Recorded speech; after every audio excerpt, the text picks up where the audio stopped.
Hi friends, complete English grammar. Previous ವಿಡಿಯೋದಲ್ಲಿ verb rules part 2 discuss ಮಾಡಿದ್ವಿ. In this video verb rules part 3 discuss ಮಾಡೋಣ.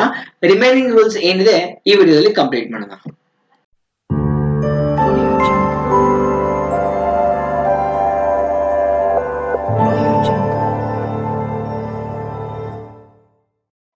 Rule number 21. If the singular subjects are preceded by each or every, the verb is usually singular. ನೋಡಿ singular subject ಗಳನ್ನ ನೀವು each and every ಮುಖಾಂತರ start ಮಾಡಿದಾಗ ಅದು verb singular verb ನ ತಗೊಳುತ್ತೆ. Example ನೋಡೋಣ. Every boy and girl was ready. Everybody likes ice cream.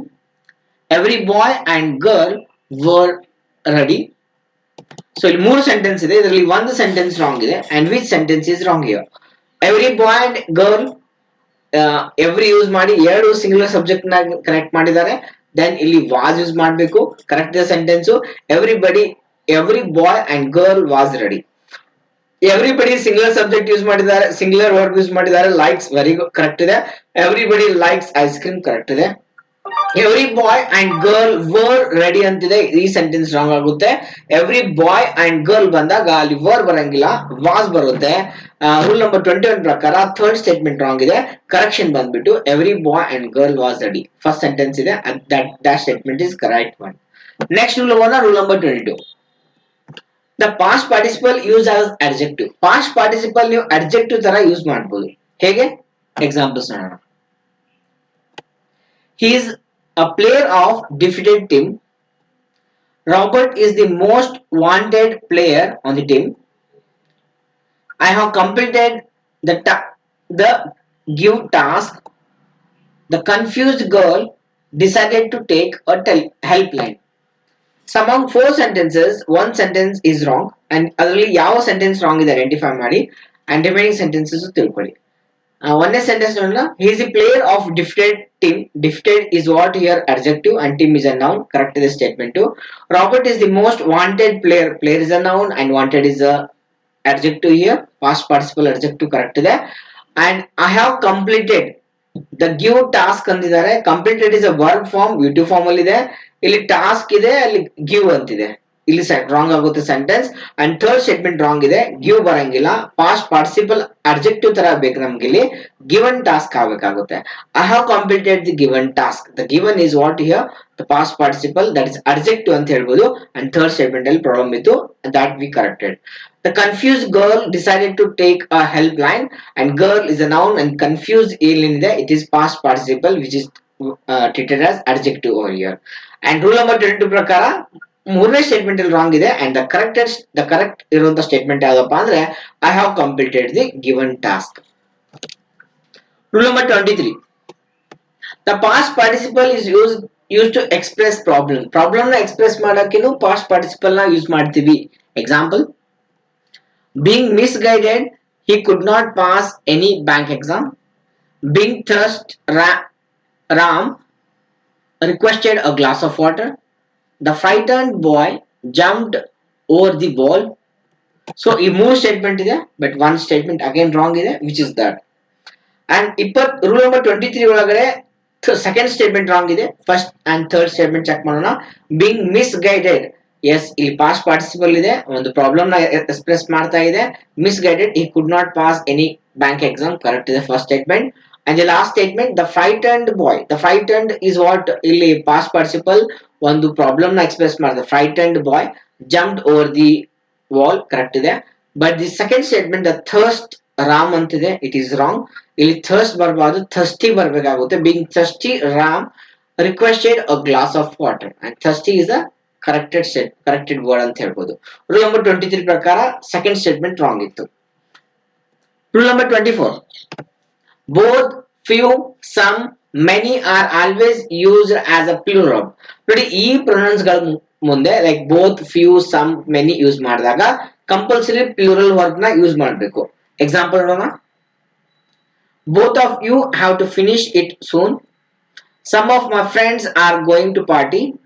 Many are called but few are chosen. Few viewers is sharing these videos.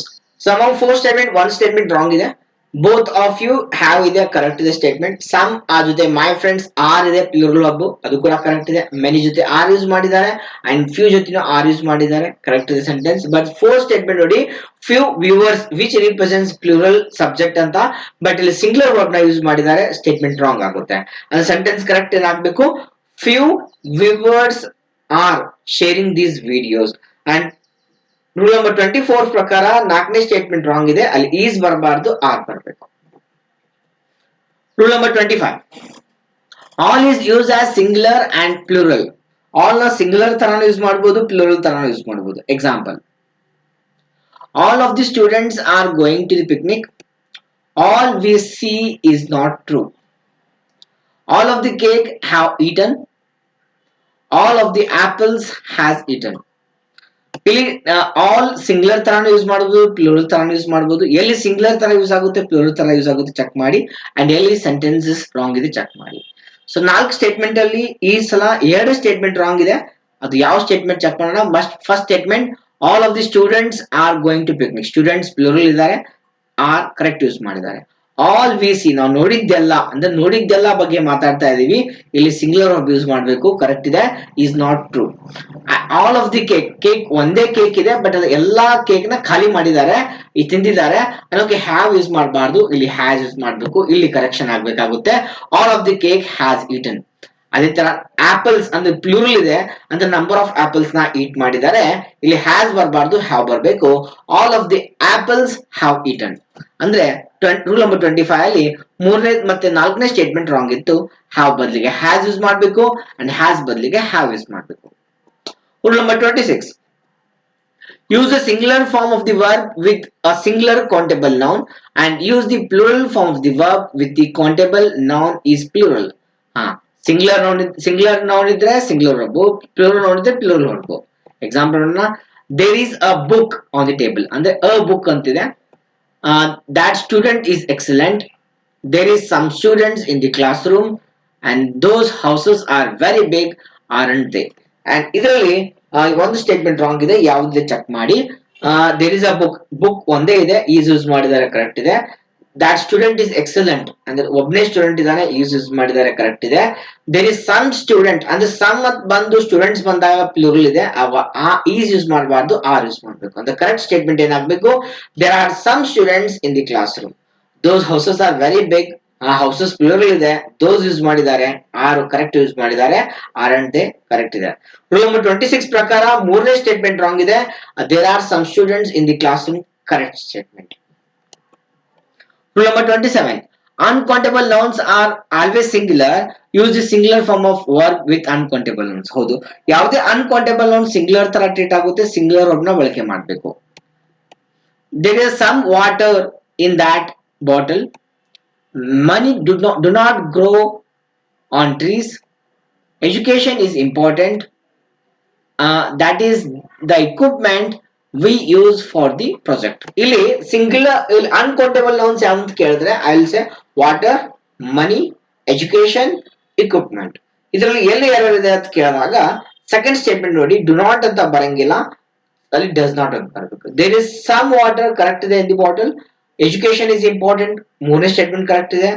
That is the equipment is use ಮಾಡಿದ್ದಾರೆ correct ಇದೆ. But money ಅಂತ ಬಂದಾಗ third person singular it ಇದೆ, ಅದು it ಅಂತ ಬಂದಾಗ do use ಮಾಡಂಗಿಲ್ಲ, ನಾವು ವರ್ಬ್ ಡಸ್ ಅಂತ ಯೂಸ್ ಮಾಡ್ತೀವಿ. Money does not grow on trees is right answer. So rule number 27 ಪ್ರಕಾರ ಏನೇ ಸ್ಟೇಟ್ಮೆಂಟ್ ರಾಂಗ್ ಇದೆ. Rule number 28 a past tense in the main clause should be followed by the past tense in the subordinate clause. ನೋಡಿ ಎಷ್ಟೋ sentences ಎರಡು class ಮುಖಾಂತರ join ಆಗಿರುತ್ತೆ, ಒಂದು main clause ಒಂದು subordinate class. Main clause past tense ಇದ್ರೆ subordinate class ಏನಿರಬೇಕು past tense ಇರಬೇಕು. ಎಕ್ಸಾಂಪಲ್ ನೋಡೋಣ. he won the match because he practiced well. he said that he completes that work. So ಇಲ್ಲಿ ಒಂದು ಸ್ಟೇಟ್ಮೆಂಟ್ ರಾಂಗ್ ಇದೆ, ಎರಡೇ statement ಇದೆ, ಒಂದು ಸ್ಟೇಟ್ಮೆಂಟ್ ರಾಂಗ್ ಇದೆ. ಅದು ಯಾವ ಸ್ಟೇಟ್ಮೆಂಟ್ ಅಂದ್ರೆ ಎರಡನೇ statement he own the match past tense ಇದೆ, ಬಿಕಾಸ್ ಹಿ ಪ್ರಾಕ್ಟಿಸ್ಡ್ ವೆಲ್ ಇದು ಕೂಡ ಪಾಸ್ಟ್ ಟೆನ್ಸ್ ಇದೆ ಕರೆಕ್ಟ್ ಇದೆ. ಹಿ ಸೇಡ್ ದಟ್ ಈ ಸೇಡ್ ಇದು ಪಾಸ್ಟ್ ಟೆನ್ಸ್ ಇದೆ and he completes that work ಇದು ರಾಂಗ್ ಆಗುತ್ತೆ. ಹಿ ಕಂಪ್ಲೀಟೆಡ್ ದಟ್ ವರ್ಕ್ ಅಂತ ಆಗ್ಬೇಕು.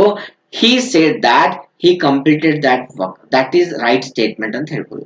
This completes verb rules. ಇಲ್ಲಿಗೆ ವಿಡಿಯೋ ಕ್ಲೋಸ್ ಮಾಡ್ತಾ ಇದೀನಿ. ಡೋಂಟ್ ಮಿಸ್, ಯಾರೆಲ್ಲ ವಿಡಿಯೋ ನೋಡಿದಿರಾ ವಿಡಿಯೋನ ಲೈಕ್ ಮಾಡಿ, ಶೇರ್ ಮಾಡಿ ಫ್ರೆಂಡ್ಸ್ ಜೊತೆ. ಯಾರು ಫಸ್ಟ್ ಟೈಮ್ ವಿಡಿಯೋ ನೋಡ್ತಾ ಇದ್ದೀರಾ ಚಾನಲ್ನ ಸಬ್ಸ್ಕ್ರೈಬ್ ಮಾಡಿ. Thank you for watching.